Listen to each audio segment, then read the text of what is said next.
And we're back with some NBA observations. This is Gerald Glassford. Thanks again for joining us right here at the Lakers Fast Break. Make sure you also go ahead and like and subscribe. Don't forget as well, if you subscribe, you'll be, at least if you're in the continental United States, eligible to possibly win a Young Mamba skate deck courtesy of El Rosto and, of course, the guy who created it, of course, at Trip Shop. So be on the lookout for that on April the 12th after the post game on that. So for the post game, actually during the post game on that. So go ahead and make sure you like and subscribe, and also as well make sure you like and subscribe to the guy that's right next to me here. It is, of course, the guy behind I Got Next Sports Media. Please go ahead and check out his great YouTube page today. Like and subscribe there. It is Legend. Legend, what's going on, my friend? Pretty good, Gerald. How about you? Doing all right, my friend. I thought as we get closer to the end of the season, we make sure we get in some other shots from about the around the world of the NBA. I know that Portland doesn't want us to talk about anything right now because they just got fined $100,000. Plus, also as well, they had their GM and assistant GM, I think, suspended for 2 weeks, and as far as improper contact with Young Hansen. Maybe they are now regretting that because Young Hansen hasn't done much this season. So, I'll leave that as is right there. But again, with the East now in a really free fall after spot number 5 to 10, it really looks like it's all over the place. We discussed this a little bit on the post game last night, but of course, the Detroit Pistons, Boston Celtics, New York Knicks, and I'm assuming the Cleveland Cavaliers are all they've already clinched a playoff spot. Cleveland has, even though the one game behind New York, has not clinched a playoff spot yet, but I'm assuming that it's going to be inevitable. Your thoughts, though, below that, with Atlanta now seemingly taking control with a 3-game win streak coming off the heels of their 11-game win streak earlier. Your thoughts on the Atlanta Hawks? What has gone so right to change things around? And how far do you think it will go? I would definitely say the front office did a lot better than what people really gave credit for, including me.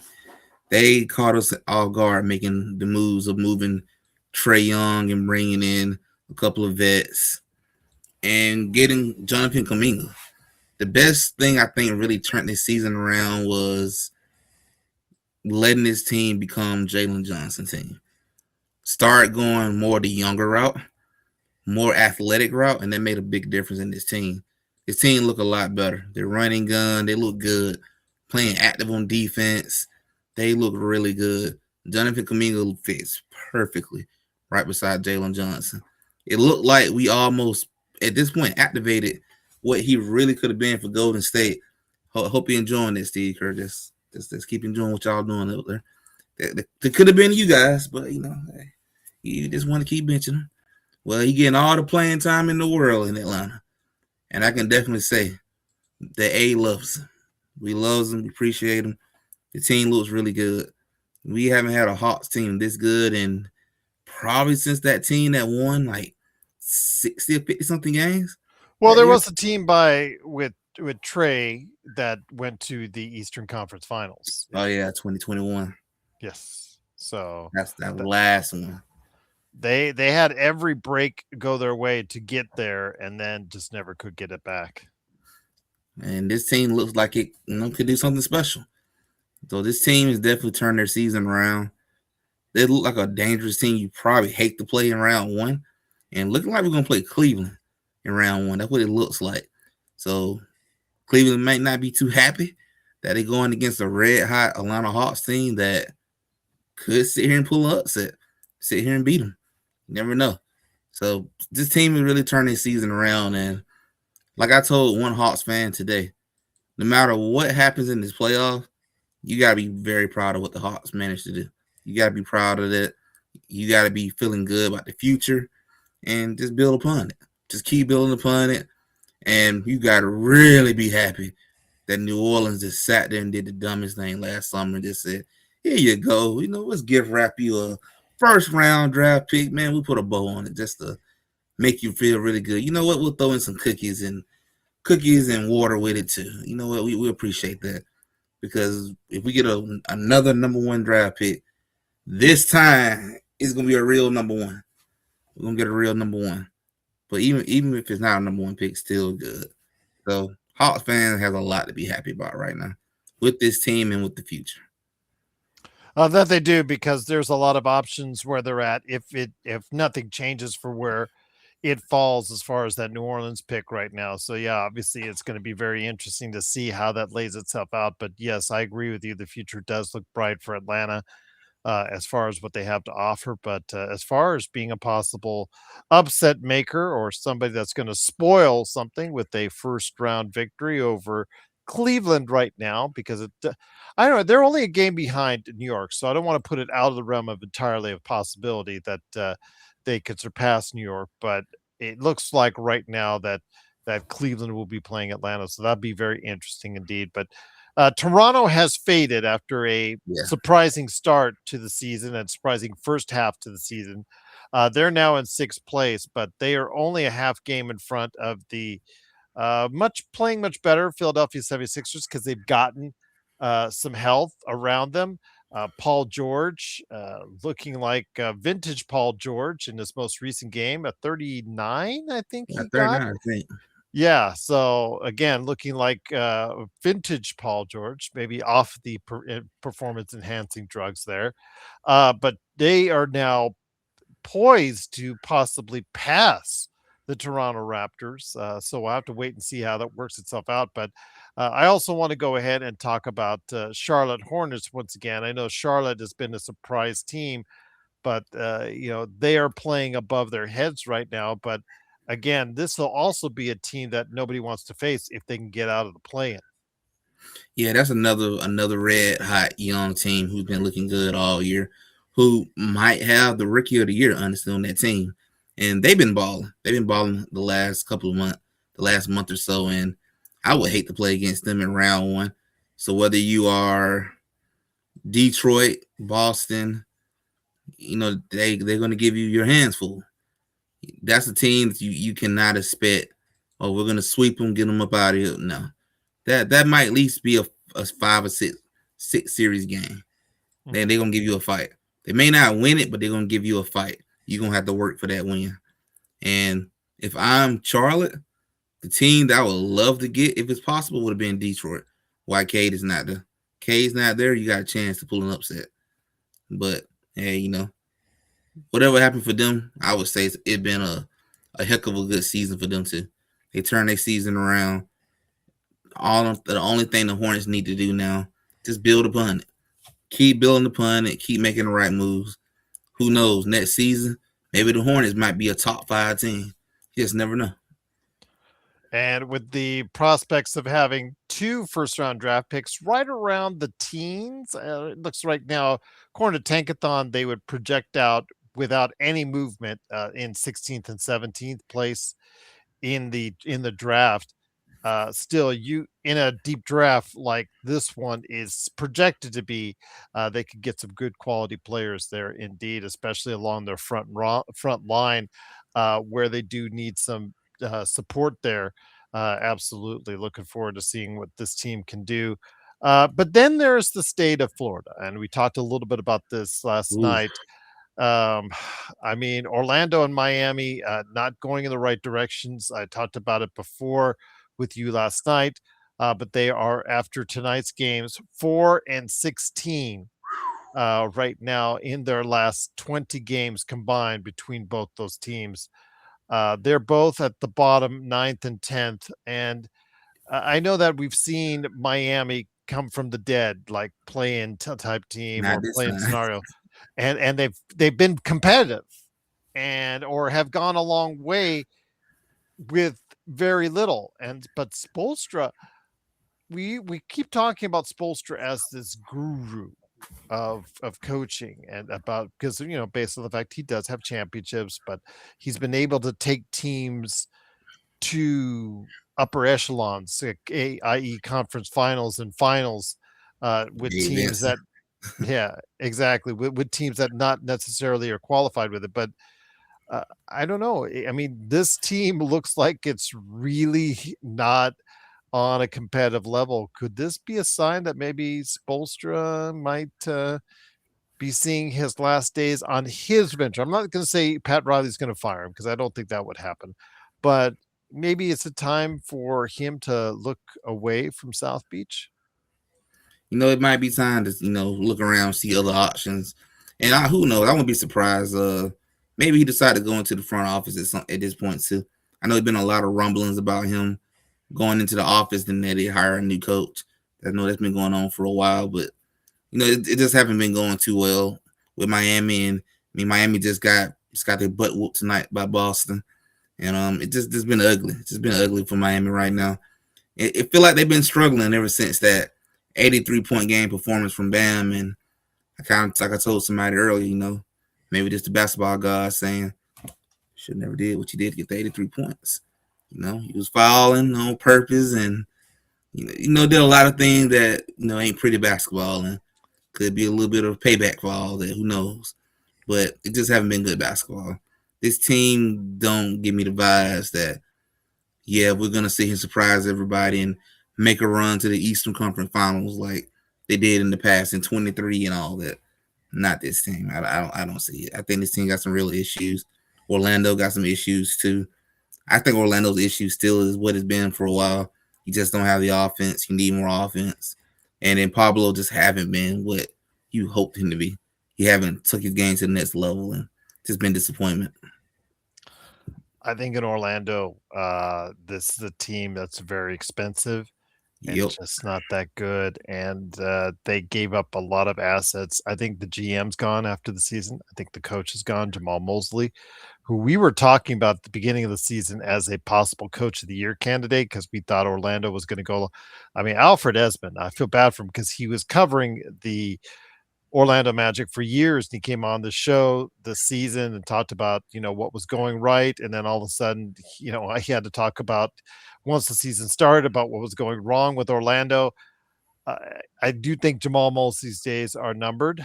I do think the GMs, if they're smart, the GM's days are numbered as well. I think that the Desmond Bain trade Ooh, will yeah. end up to really hurt this franchise.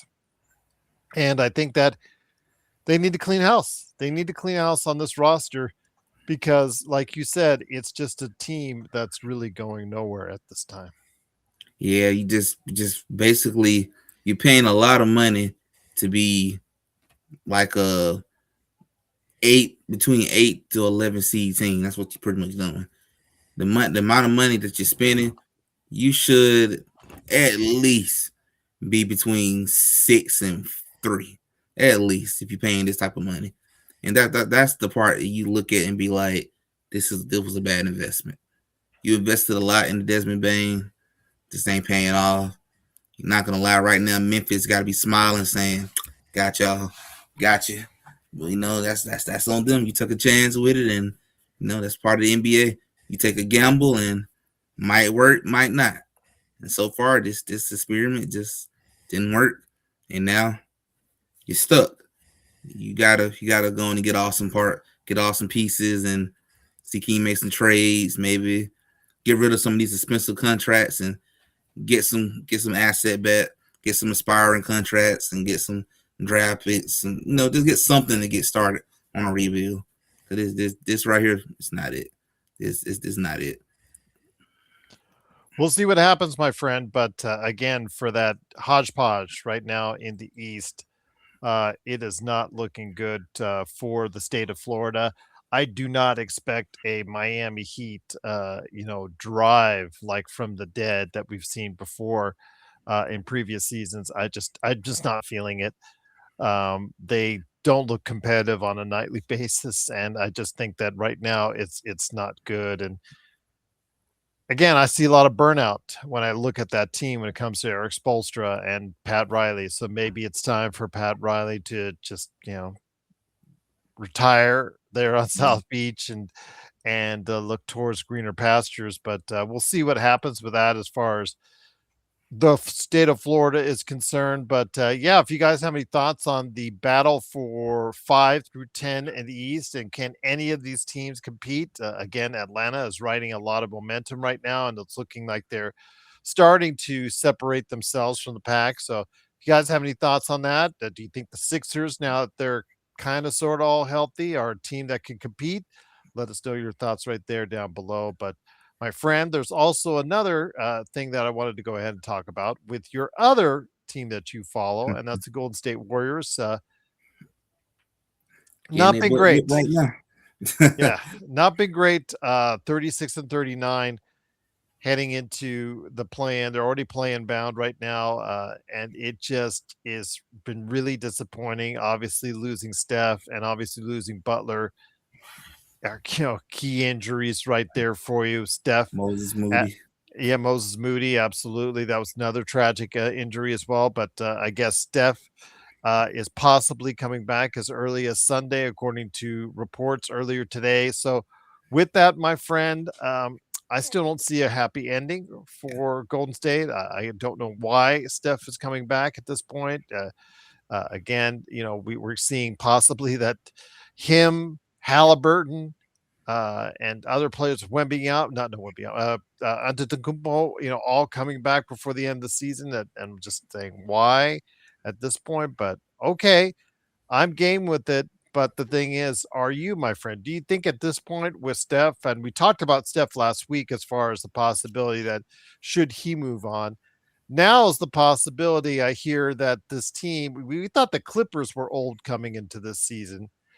If you hear the rumors, the Golden State Warriors could get a lot older by seeking out a 2018 All-Star team with LeBron, Oh Kawhi, boy. Curry, and Draymond Green. Yeah, I'm not gonna lie. Soon, especially when I heard LeBron name, I about want to be like, all right, I'll off the ship. That's it. I'm gone. That's enough to make me hop off the ship. I'd be like, y'all, this team is too old. Personally, I don't want LeBron James on my team, but this team is too old, man.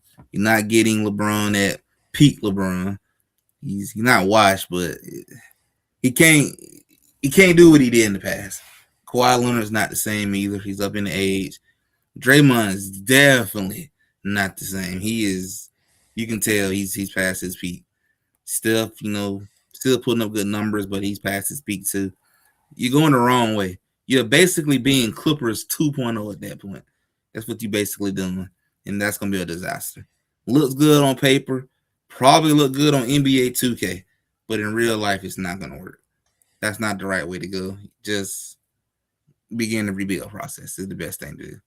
You might not want to do that, but that might be the best thing to do. And I would tell Steph, look, man, it's it's over, bro. It's over. It's been a nice run. 2022 was the last championship in this franchise for a while. It's all right. It's over. If you want to stay here, cool. But if you want to leave, totally understand. Personally, you should leave and go win you another one. Go get you another one. Go get ring number 5. But if you stay here, bro, this ain't it. Trying to become the true definition of old and state warriors are not gonna win you a championship. You're probably gonna be losing most of the time and probably end up being a play-in team. That ain't the route to go. You got to have some youth, some athleticism on your team nowadays. So that would not be a good idea. That's a disaster. If you want to do all that, should have did that a long time ago. This ain't Olympics basketball. Let it go. The last thing I want to hit you up, my friend, again, we'll see if that plays itself out with Golden State as I chuckle. Uh, again, I laughed too soon. I heard it. I mean, Steph, Kawhi, LeBron, Draymond Green, Throw in Al Horford, I guess, at that point. Al Horford. Yeah, if you think he still has some life left, or Bronny, you trade him, and Lakers trade him up there, because if he goes to Golden State, guess who's going to come along with them? So, yeah, there you go. Daddy plus But one. exactly, exactly. But want to hear your last thoughts on this as far as when it comes to what we're seeing in the Western Conference. There's some thoughts out there that I had in regards to who would I like to see the Lakers play more against. I was on the Stefan Piscano podcast, and I was asked that, and I had said, right now it may not be as easy as choice as we're seeing because Minnesota just had a major injury with Jade McDaniel. As far as we don't know his status going forward with his knee because he's now suffering with knee injuries, and as you and I both know, knee injuries can be debilitating. Even though they have Io DeSumo, who's done a great job size wise, it's just going to be something where I don't think he can just match up size wise against DeLuca as well as what we could see at McDaniel does, even though Io has been just fantastic for them. And I really wish the Lakers would have gone after him as well. But with that, though, my friend, I want to ask you this and your thoughts on this in regards to Houston and Minnesota. It's right now a toss up where whether or not who the Lakers get at this point.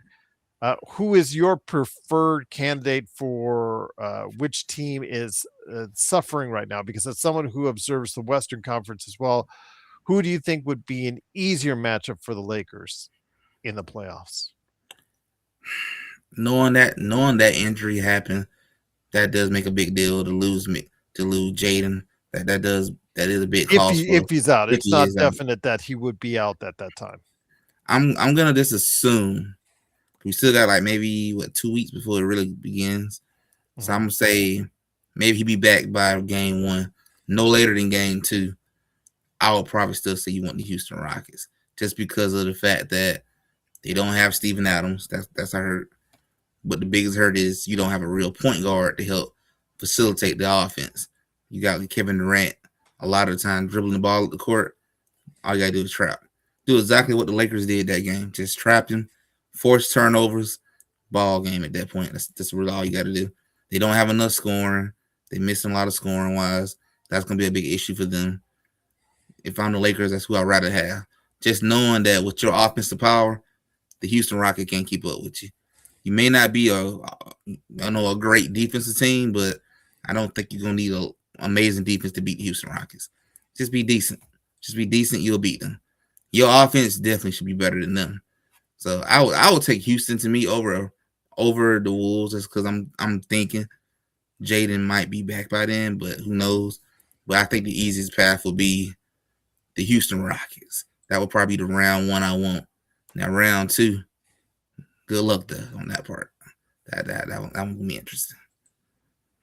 It will be interesting indeed, but I did want to go ahead and make sure we got you covered as far as what you see out there with what is going on with I Got Next Sports Media. But I do appreciate you taking the time. I know that you've got a busy schedule, my friend. But before we head on out, I wanted to go ahead and get your thoughts on what you're covering at I Got Next Sports Media. A very pivotal weekend for college basketball. I know that baseball has just got it started. NHL is winding down. The sports world is getting all sorts of crazy. The NFL draft is around the corner. So, yeah, what you're talking about at I Got Next Sports Media. And then, of course, like you said, with the WNBA as well. I definitely thinking about maybe doing 2 different live streams this weekend. I think I'm gonna try to set it up maybe tonight or tomorrow. I'm thinking about just doing one stream that's completely about talking about the WNBA, talking about the expansion draft, talking about Houston Comets are back now, and then for the NBA, I really want to talk about how the MVP race is looking like how it's gonna possibly play out. Then just definitely want to get you on, Gerald, to do a good show talking about playoff predictions and look at the bracket once we know how everything's gonna look. Just kind of do like the tournament style for college basketball. I'll go through the whole process to the finals. And then lastly, what I want to probably talk about is maybe I might mention the NFL draft a little bit. I know I got a couple of players from my university in the NFL draft, so I'm definitely gonna be looking out to see if anyone from Georgia Southern University will be getting drafted. I got a couple of guys who came from our school in the draft too this year, so we're gonna see how that play out. There you go. But make sure you go ahead and stop on by my good friend Legend at I Got Next Sports Media. Hopefully, he'll get a chance to be on with us tomorrow or I should say on Thursday for the Lakers and OKC on the post game Big there. game. Yeah, it is a big game. I don't know again how much OKC will show the Lakers. They still have a lot riding because if they falter here and in Los Angeles, obviously that doesn't set itself good because if San Antonio beats your Warriors here in a little bit, What you looking like it? yeah, it's right now a 12-point lead for San Antonio. So yeah, it could be very interesting to see how this lays itself out. So we'll see, my friend. But I'm glad to have you a part of what we do here at the Lakers Fast Break, and also what I can do for you at I Got Next Sports Media as well, my friend. And hopefully you will be able to jump on tomorrow with us on the post game. It is, of Oh course, yeah. Legend from I Got Next Sports Media. Please go ahead and like and subscribe to what he's doing there at I Got Next Sports Media. My friend, any last thoughts on the way out? I would definitely say, guys, whatever happened tomorrow with this game, because I know we both know how things get when things don't go well. Don't lose your mind, man. It's regular season basketball. It's regular season basketball. Don't hit the panic button and think it's the end of the world, whatever happens. So just go in tomorrow, enjoy the ball game, and let's see two MVP candidates clash out, handle their business. You know our crowd. You know our crowd. They might not be able to, but we'll have to wait and see. Hopefully, we will get the victory as far as Lakers fans are concerned. But it's Legend from I Got Next Sports Media. Please go ahead and check them out today and like and subscribe there as well. Well, again, it's Gerald Glassford. Kenneth, thank you enough for stopping by. Truly appreciate you checking us out here at the Lakers Fast Break, and truly appreciate you going ahead and listening to what we have with the best in NBA observations.